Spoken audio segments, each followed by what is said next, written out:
don't have a camera. How come? I don't know. It's the red light is on. That means, Yeah, you're on. You're on. oh, okay. Sorry about that. Hello, everyone. My name is Rob Clemens. I have Mr. Jim De Palma in the background. I also have Eric Hayes and Christiana Levine taking care of all of our technical stuff over here. Jim is going to be in the background taking questions, and I'm going to be here presenting. So let's get started. Today we're talking about the electric hybrid heat pump water heaters. Okay, basically a newer technology as we start to get into the more green, so to speak, as far as our energy efficiencies are concerned. So first thing I want to go over with you guys is basically what we're doing when we're looking at an electric heat pump water heater. We're basically looking at a standard electric water heater with a little added features and benefits, which I'll go over in a second. But the first thing is, if you take a look here at the comparisons, you'll see that we're looking at basically two of the same heaters. If you take that little black tube off the top of the water heater. So right here to the left, to my left, I should say, is one of our heat pump water heaters. Just a couple of features here with this heater I'll just point out real quick. This is the residential heater. The commercial heater is going to be a little bit different, which I will be showing you that as well. But this is just one that we have here for our presentation purposes. So basically you have yourself two elements. You have one up at the top, one down at the bottom. All right, you have your single wire connections. So all of these heaters are going to be single wires, just one wire coming in will be able to control your two heater elements, plus the heat pump portion. We have our standard ASME rated temperature and pressure relief valves, and cold water inlets and hot water outlets are going to be on the side of the heater. That's going to be the same for both the residential and commercial. And then obviously we have our compressing unit up at the top, as well as our coil located there. So for the most part, this is very similar to how a regular electric heater is going to work. But then we start to get into the differences here. And basically what that is we now have the ability with a compressor to use refrigerant to transfer the energy in the air or the heat in the air into the piping down into the water heater to heat our water. And that's all using a DC technology, so a lot more energy efficient. All right, so how that works, you can see on the top, I'm going to point to this right here. Oh, my laser is, there we go. Okay, I was looking at the wrong screen. So down at the bottom here, we have our compressor. We have our pipe coming out of the compressor, going into our evaporator coils, and then the air is coming across from the back of the unit right here to the front. And very important that we have enough air to move through this environment. Going to get into a little bit more of that when we get into the installation. We have to have enough fresh air coming into the room to be able to support our transfer of heat. All right, so then the water travels, where is it? There we go. So then the refrigerant travels down into the unit, into this spherical coil that goes around the inside of the tank, and that is where our heat exchange is taking place. Then that refrigerant comes back into this compressor here, where it's recompressed and recycled throughout the unit, and that cycle will just continue as long as the unit is in operation.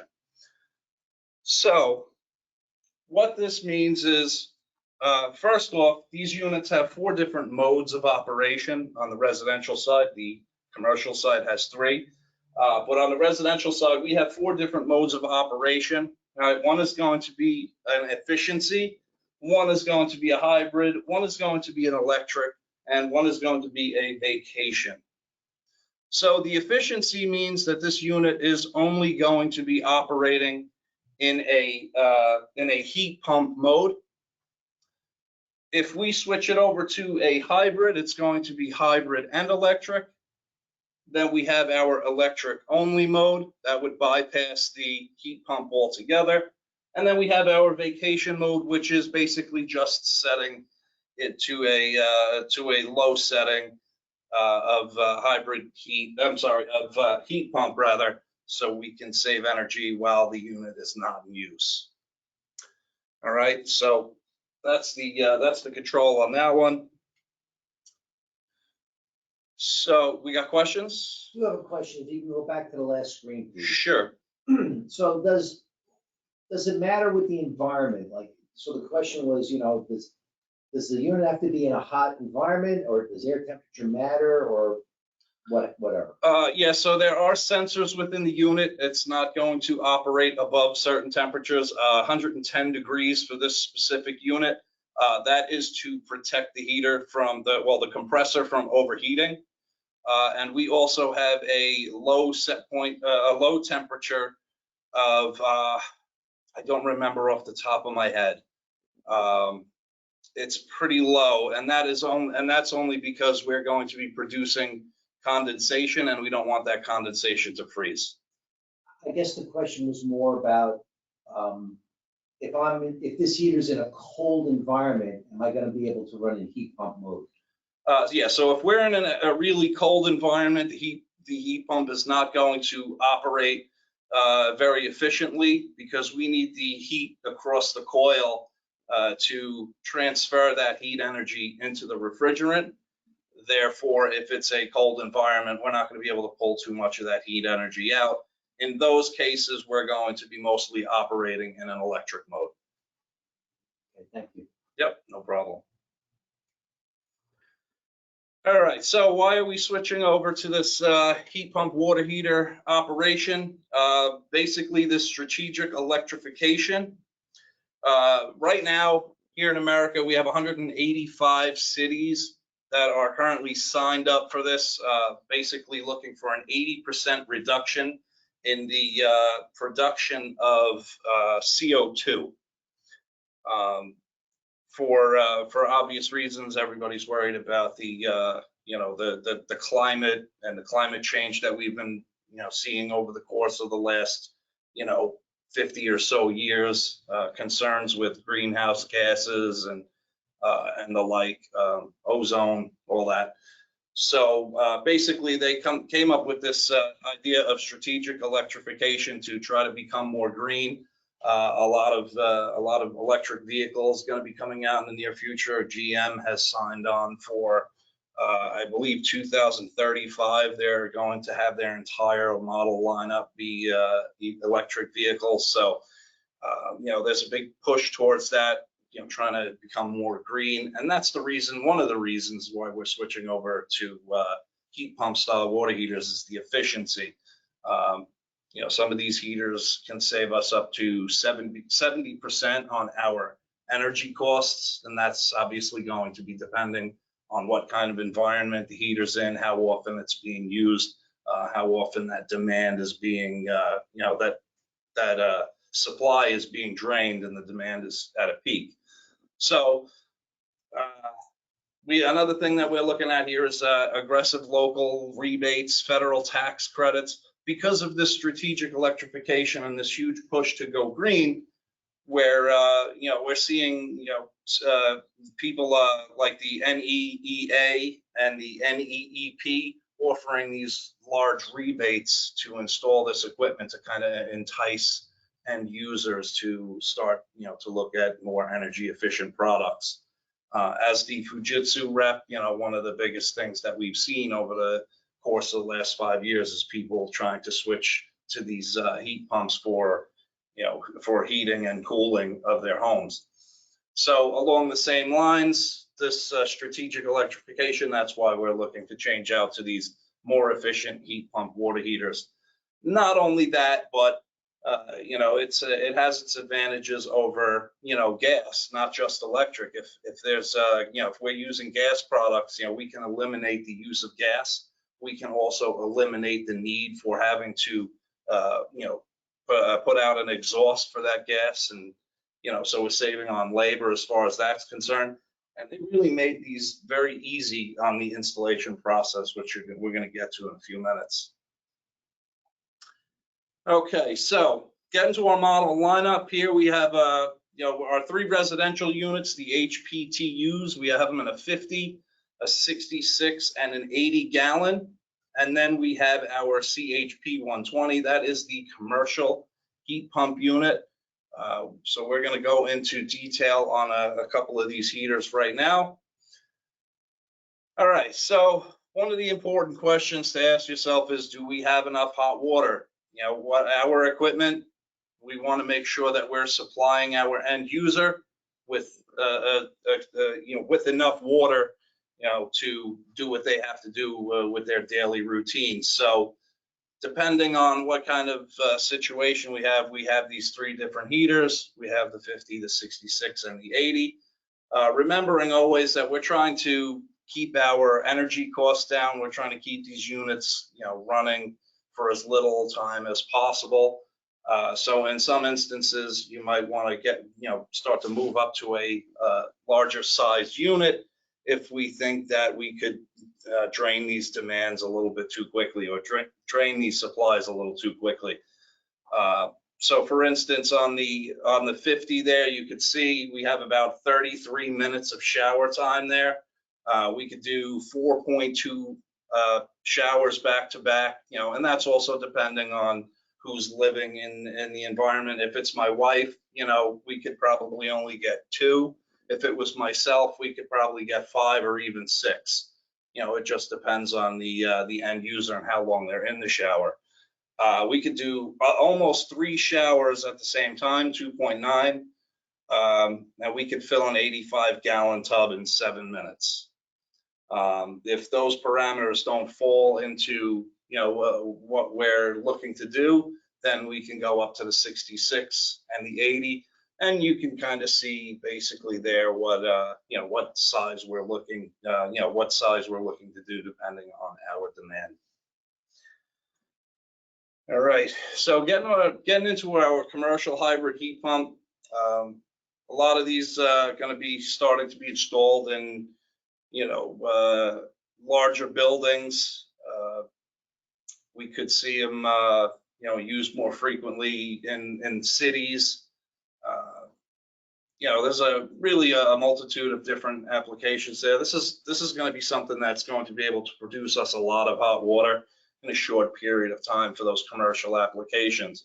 So you can see there, one thing I want to show you, point out here, is the COP. That's the coefficient of performance. That basically tells us that for every watt of power that we would be using, we're saving about 3.2. All right. So in this application here, a standard electric water heater would be using about 4.2 watts, where the heater we're installing with the heat pump is going to be about 1 watt, or kilowatt, I should say. So pretty big difference as far as that's concerned. You know, like I said before, upwards of 70% savings using our equipment. You can see there what Jim alluded to before, our operating temperatures are right down here. All right, so we have 20 degrees to 110 degrees. So 20 degrees, the unit is not going to operate in a hybrid mode. It's only going to be electric. Up to 110 degrees, where once again we're going to have that compressor kind of protect itself, and it's only going to operate in electric mode. Okay. So another thing to keep in mind, if we are running this system in a efficiency or hybrid mode, the top temperature that we can produce for this unit is 150 degrees, and electric mode we can produce up to 180 degrees. Okay, and then we get into our recovery capabilities. This is going to go along the same lines as the sizing to make sure that we're putting the proper size unit into the environment. And this is going to be our BTU production at a certain temperature degree rise, and compared to the BTU that the unit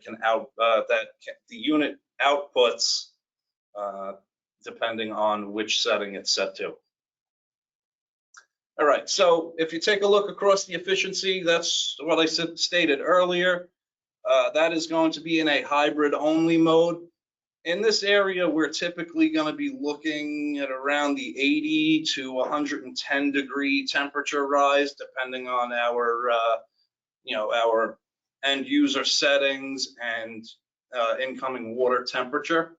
So we're going to stay right around that range. I'm just going to go over the 100 degree rise water over here on the chart. Clicker doesn't work all the time. There we go. Okay, so taking a look at the efficiency, we're going to look on the chart at 100 degrees Fahrenheit, and we can see that this unit, the recovery is roughly 41 gallons per hour. Okay, so it's going to be about a third of this tank. All right, and then we get into the hybrid mode. Right here, gallons per hour, we're looking at 90. And over down by the electric, we're looking at 50. So you can see in hybrid mode, we're actually using both forms of both the heat pump and the electric. So we're able to provide a lot higher recovery rates. All right, so there's that. Getting into the commercial water heater installation, and really this kind of covers both. This is both the residential and commercial product line. They both install pretty much the same. There's going to be a little bit of clearance differences between the two, but for the most part, this is really what we're looking at. It's a very basic installation, very easy. First things first, as I said before, we're recommended to have 3,200 cubic feet of airflow. In comparison, that's roughly about a one-car garage, something like that, of free air. So if we are installing this unit and we don't have that kind of air, maybe we can install some sort of louvered door or maybe a fresh air into the boiler room, whatever you need. Just make sure you get that amount of air across that, so we can get that across the coil. All right, the hot water and cold water inlets, as I said before, as I showed you on this unit here, we're looking at hot water is going to be on top, cold water is going to be on the bottom. All right, reason why we have that, very simple. We have we want to have the hot water, the hottest portion of the water to be sent off to the supply. The colder water is going to be towards the bottom of the tank, so we want to pull the hotter water out to the environment. All right, expansion tanks, absolutely necessary when we're installing this equipment. We always have to remember that thermal expansion is going to happen anytime we heat the water. So we want to make sure that we install a expansion tank on the cold water side, and we want to set that to the same pressure that is coming into the building as far as the water is concerned. Okay, so water pressure. Thanks, Jimmy. That makes it a little bit easier with the clicker. Just tell us, that's all. Thanks. All right, so I mean that's a little too big. That's perfect right there. I want to be able to see myself so I can make sure that I'm in proper position in front of the camera. I think you use it for something. Front and center, I want everybody to see my ugly mug. Temperature and pressure relief valve. Okay, located towards the top of the tank. When we run our pipe off of there, we're going to want to leave that roughly 6 inches minimum just for an air gap at the bottom of the tank. All right, there is a condensate drain that's needed. So you can see right here, we have our hose kind of coiled up down there. That's going to be into a 3/4 PVC or 3/4 flex tube, whatever you have. and then eliminate it off in a drain somewhere. You remember, we don't have to add any kind of, what do they call that?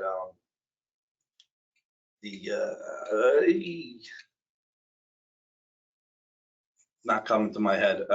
We're not producing acid from the unit because we're not burning off a fuel. Condensate? On the condensate drain. Neutralizer kit. Oh, I'm sorry. Sometimes the words just don't come to your head. It's okay. But yeah, so we don't need a neutralizer kit on here because we're not producing an acid, because we don't have any combustion fumes. All right, so another thing, recirculation loops can be done on the system, but there is a maximum flow rate of 1.25 GPM, and the reason why we want it to be so low is because we don't want the system to operate really more often than it has to. Okay, so maximum flow rate of 1.25 GPM on that. Any questions before I move on regarding the water piping aspect of this?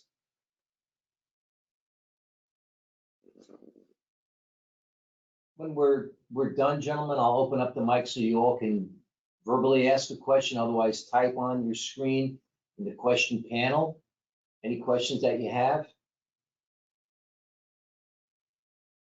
We have a hand raised from Mr. Hans, actually, Hans. What's your question? Type it in.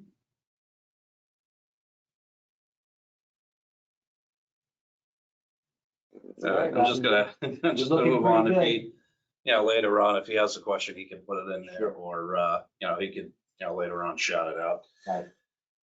Okay, so Jimmy, there we go. All right. So hot water safety requirements. This is always very important, as you can see on the chart right there on the left-hand side. Anything over 120 degrees, we have the ability to cause burning or injury. Scalding is the word I was looking for there. So at right around 120 degrees, if we are going to be producing water for, say, a commercial dishwasher system, or maybe a commercial laundry system where water temperatures need to be upwards of 140 degrees or greater, what we want to do is we want to make sure to protect the end user at the fixtures, sinks, showers, and whatnot from scalding. And how we do so would be through this mixing valve. So if you take a look here, standard mixing valve, that's going to be right here. We have flow checks on either side, so we don't push cold water through to the hot and hot water through to the cold. Our tempered water outlet, that's going to go out to our fixtures. We could set this mixing valve to 120 degrees. That's more than sufficient for hand washing and or body washing and or hand sinks and cleaning sinks and whatnot. So set that to 120 degrees, and basically what that's going to do is we're going to just mix the hot and cold to get that 120 degrees to the fixtures, while at the same time allowing our 140 degrees to get out to the dishwasher, washing machine, and whatnot. So just something to keep in mind, very important for end user safety. All right, as far as the wiring is concerned, a very simple wiring operation. You can see right there at the top of the screen, right here is our, here's our control panel here. Here's where our electrical wire goes in through the conduit. All right, and it's just going to be a simple 3-wire configuration. Here is your terminal block right over here. All right, and you can see our L1, our L2, and our ground. L1 and L2, that's going to be our power, and the ground is going to be obviously our ground. There's nothing else that's required as far as the wiring is concerned. You're running a wire in, tying it in, and that's pretty much it. One thing we always want to make sure is if we're connecting wiring, we want to make sure that there's no power to the system. Worker safety is also important to us. We want to make sure that nobody gets hurt in the process of wiring. So make sure that we don't have power to the unit when we're wiring. All right, so last thing I really wanted to cover here is, did you know that the #1 reason for our water heater failed components, whether it's tanks or our nipples that are coming out of the unit, yeah, not those nipples, Jim.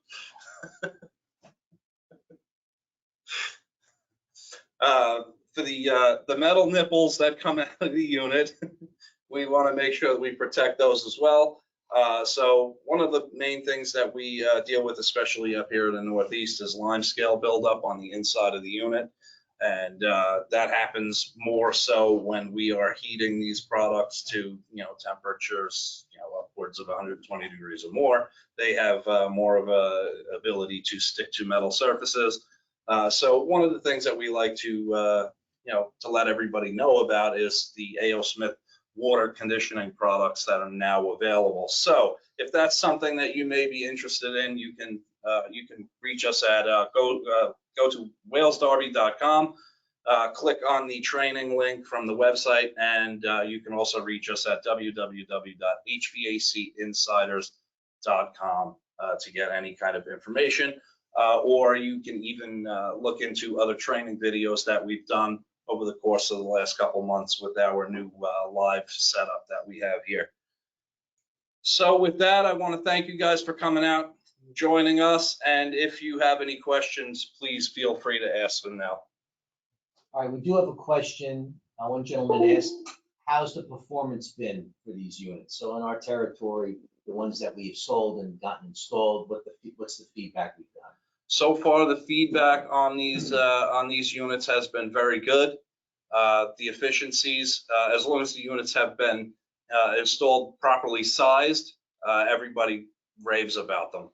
We really haven't had any negatives as far as that's concerned. The only time I've had to go out to a job to troubleshoot one of these units is they were having multiple failures, and it was due to hard water conditions in the building. So one of those things, once again, that I want everybody to, if they feel that we're in a hard water situation, reach out to us so we can get protection for our equipment. But other than that, the products themselves, they're, basically bulletproof. We don't really see too many issues out in the field. All right, another question was basically for engineers, any best practices or design procedures? Does this differ dramatically from a typical gas heater design? So basically, it's all based on sizing and the hot water demand. Yeah, this, like I said, this equipment is very easy as far as the installation is concerned.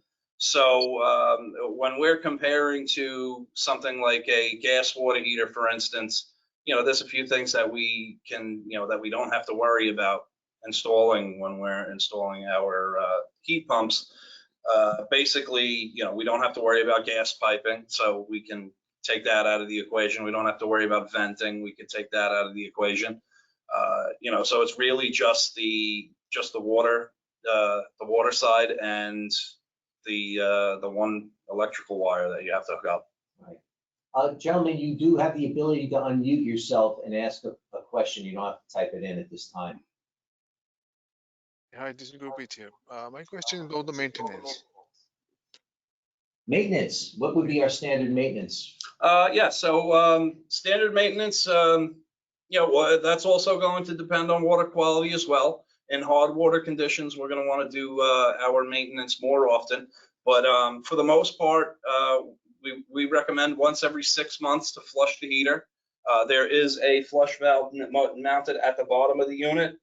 You can hook up a hose to it, and then a screwdriver will open up the valve, let the water flow out. Then you could do a refill. You can do a visual inspection of the inside of the tank if you want to, while the tank is empty, pop off one of the heating elements, take a look inside, see if there's a overabundance of buildup in there. That's one thing that you can do. Temperature and pressure relief valves, just exercise them, operate them, make sure they're working properly. One of the first places you'll see hard water damage to any kind of water heater, whether it's electric, gas, oil, it's not going to make a difference. the first place you're going to find it is going to be at the temperature and pressure relief valve. Most likely, it's going to feel like it's stuck. It won't engage. So that would be your first inkling to possible line scale buildup within the unit. Other than that, make sure there's going to be filters that come with these units. So I would even recommend, maybe the end user, just cleans that out once every, 30 days. If it's a dirtier environment, clean it once every 2 weeks, maybe. Other than that, check your condensate drain, make sure it's flowing properly, and that's about it. Another good question is, what is the temperature of the air that's being discharged from the top of the heat pump? So that cold air that's coming out, we got an idea of temperature. Yeah, it's not going to be really, too much, not really too much different than the air temperature coming in, maybe a couple of degrees. But nothing. Obviously, you're not going to want to put this in an environment where somebody could feel the air blowing on them while the system is running. Yeah, you're really not going to notice too much of a difference. It will be a little bit warmer. So we could either discharge this Cooler, air, I should say, outside of the space, inside of the space, or even directly outside if they do some type of ducting or something. Well, ducting, they have a duct kit for the residential. Okay. They don't offer a ducting kit for the commercial that I know of off the top of my head. But for this unit here, they actually make a duct kit that comes off the unit that you can duct directly to the outside. Okay. Looking for some more questions here. Good morning, guys. This is Dave Palacino with Cameron Engineering. If you're installing multiple units inside of a space, do you have any spacing requirements?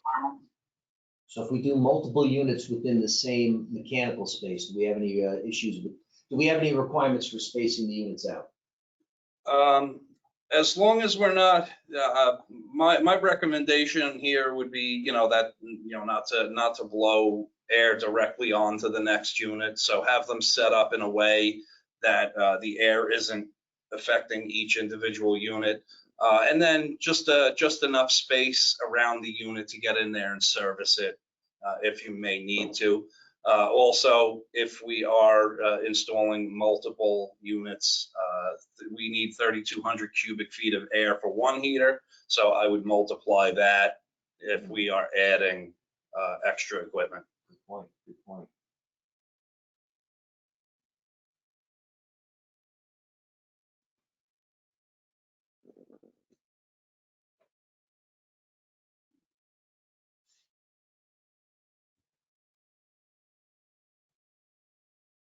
Gentlemen, anybody else?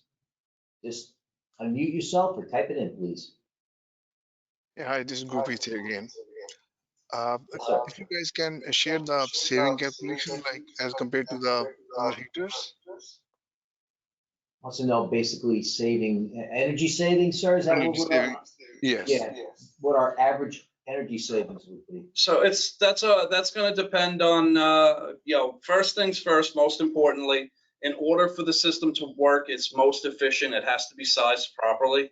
If we are undersized, we could throw energy savings out the window because that unit's going to continuously run in electric mode. So first things first, always make sure that the sizing is right.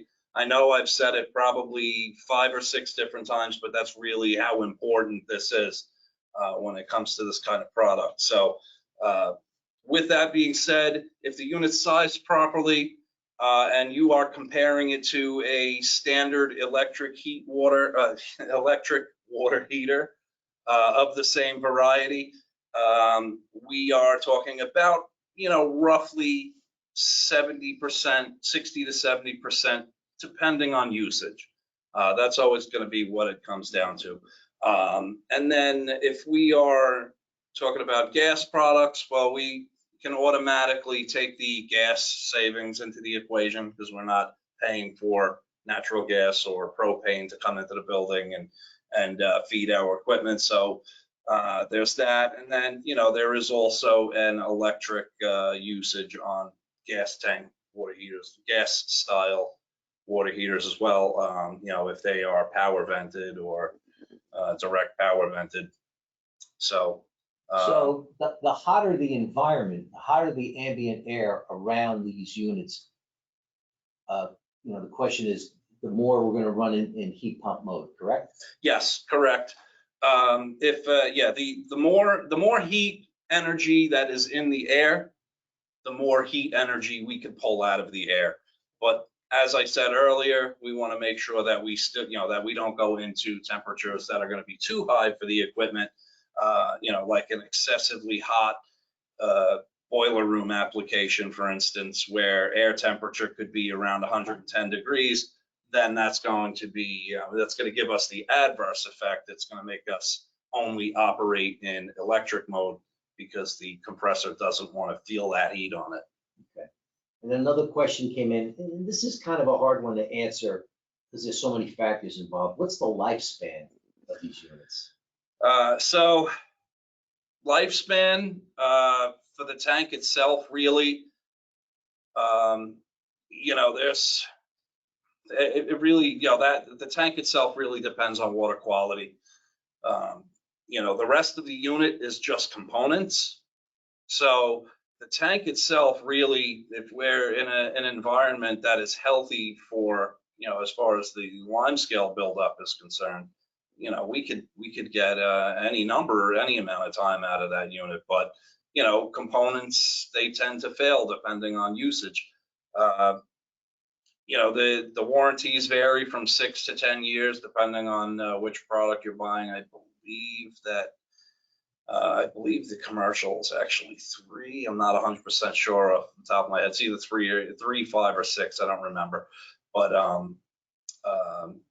mean, this, you really can't gauge the life of the unit. There's so many factors that go into it: usage, water quality, stuff like that. So, I don't want to venture and say, That's a hard one to answer. Yeah. Rob, would you mind if I ask the group a question? Sure. Yeah. So, gentlemen, if you could help us out here, what is the application for hot water that we're trying to get out of this unit? Are we just taking care of some hand washing? Are we taking care of gang showers? Are we using this to do, wash down of equipment? Can you give us an idea? Yes, basically we want to use it for firehouses and the domestic supplies for the dryers, the showers, the sinks, and basically all domestic water we use it. All domestic water. And I guess the runtime of the domestic water would vary, or do we have like at least an average amount of runtime so we could, help you guys size for volume? Right. Yeah, each facility is like a different. So some firehouse has one company, some has 2, some has 3. So each facility we have to evaluate on its own. All right, so we're gonna have different usages based on each size of the firehouse. So, and I don't know what codes would be that would they call for the commercial equipment, because most of those scenarios, what he was just describing, Right. Sounded like it would be a good application for the residential product. But then, does that, there's a couple of things. Does that first, is there a code that would say that you have to have ASME tanks? Does it have to be a commercial tank? And then the other thing is installing a residential heat pump water heater into a commercial setting. Would that change the way that A.O. Smith views the warranty? So that's something that I would have to actually ask A.O. Smith, right. What they would do in that situation, and then also we would have to find out from your local code guys if that would we are trying to do one project, like a pilot project, just one location, and then we will find out all the DOB issues and our issues. So we are looking forward for any concern with the DOB and other, like our maintenance people, to our engineers as well. Okay.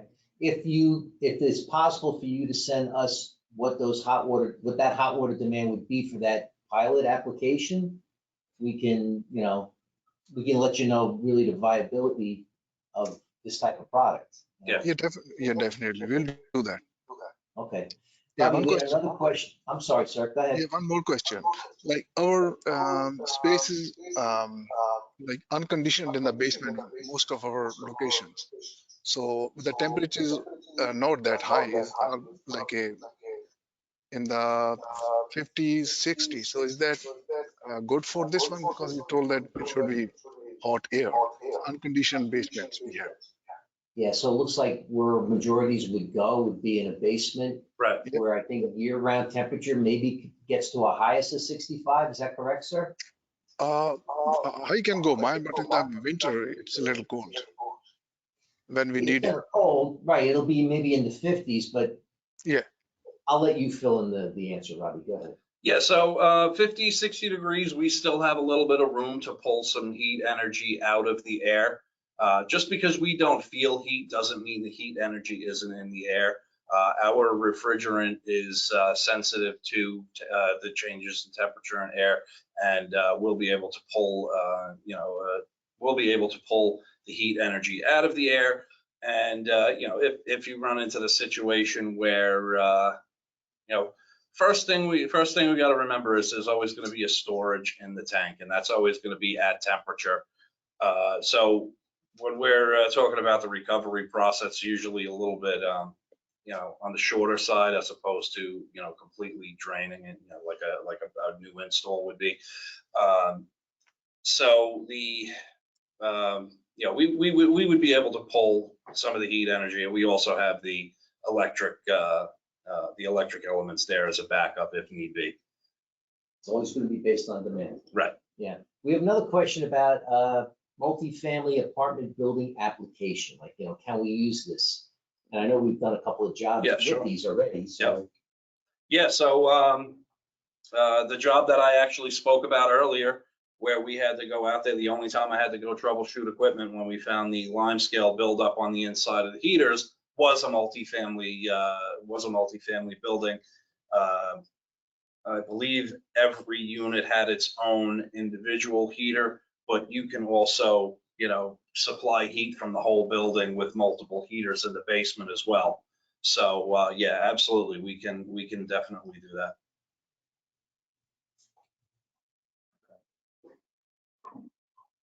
Looking for some more.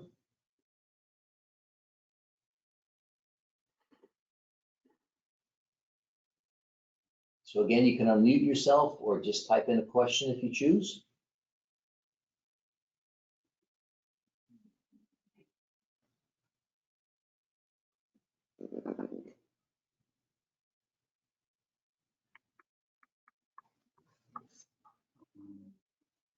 Crickets. Yeah. Guys, from the electrical side, I saw that you had the units rated for a certain kilowatts at the max demand for the units, like when it was on full board, just so that we can check that with electrical engineers and make sure the service is available. Were you able to hear that? I didn't get all of it now. Let me type it. There's a feedback. Okay. Had to do with electrical requirements and kW output of the unit and making sure they had enough service at the. Okay. Yeah, I mean, it depends on, A.O. Smith in their manual says that they want a 25% over amperage. So on the heat pump, commercial heat pump, it's 67. Yeah, 67 amps max operating current. So the 25% would put you in the 100 amp range.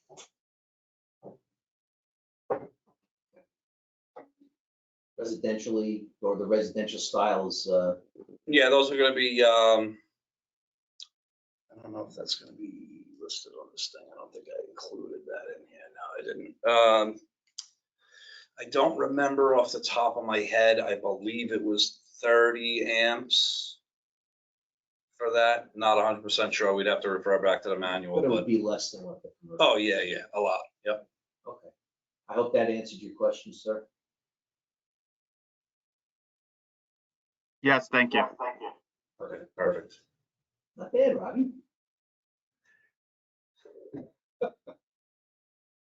I've been working a lot with this product lately, so it's actually very fresh in my head. That's why you're up there, my friend. That's why you're up there. All right. Another question, how are the lead times of the units, both residential and commercial right now? Oh, lead times. Lead times. Yeah. Okay. Yeah. So if it's non-stock right now, I'm sorry. Yeah, Yuki, you want to answer that? Yeah, how's everybody doing? Yeah, lead times right now essentially are pretty high. I mean, you can check locally if some distributors may have it, but we're looking at about 12 weeks, 13 weeks.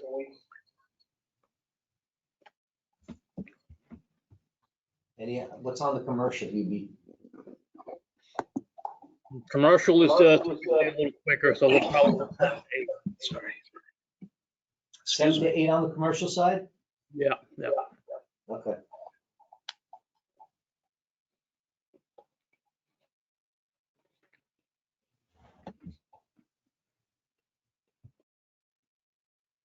Okay, guys, what else you got?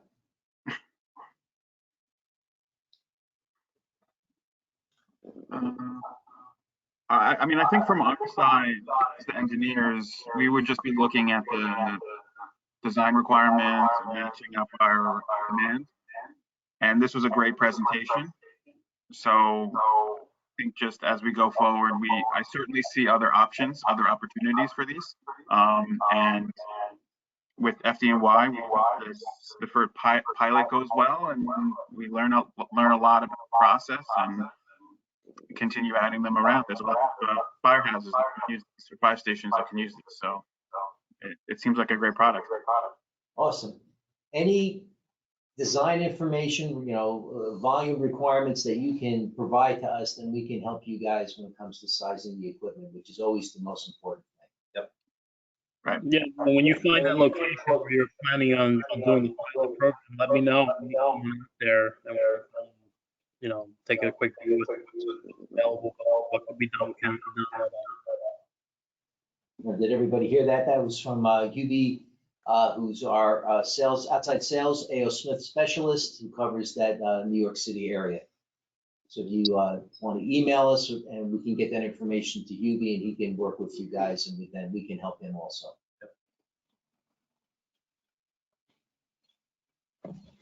All right. That's great. Thank you. Good shape. I thank you very much. If you guys can share the presentation so we can send to our trade people as well. Sure. Can you, I guess this is small enough. We can email it, right? What, the presentation? Yeah. Yeah. Joe wants to review it again. Sure. Yeah.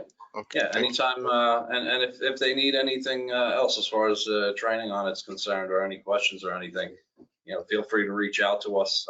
Like I said, I'm going to put our emails back up there again, just so you can see those. And then also, you can contact Wales-Darby direct. You can contact UB direct. You can contact, one of us direct. We're always here to help. So thank you. Yeah, so I guess, is that back up on the screen, our emails? Yep. So gentlemen, I guess what we can do is email you the. Oh, actually, you know what? We gotta shrink me so that's a little bit larger so they can see it. Oh, I'm sorry. Yep. We can send them the PowerPoints, not the actual presentation. Yes, correct. Also, if you want to check out the presentation, we're going to be uploading it on HVAC Insiders, aren't we? Yep, everything's gonna be up there. Okay. Yeah. So you can go to Within an hour. Yeah, you can go to HVAC Insiders and you can check out the whole presentation all over again, including all the questions and whatnot. Everything's going to be on there. Thank you very much. It was a great presentation. Appreciate it. You're welcome. Our pleasure. Thank you. Yeah, thank you guys. Appreciate it. Thank you very much. Okay. All right, so we're gonna wrap it up. Thank you for your time, everybody. Thank you very much. Enjoy the rest of your day and get out there and sell. Bye-bye. Thanks. Take care. Be well. Thank you.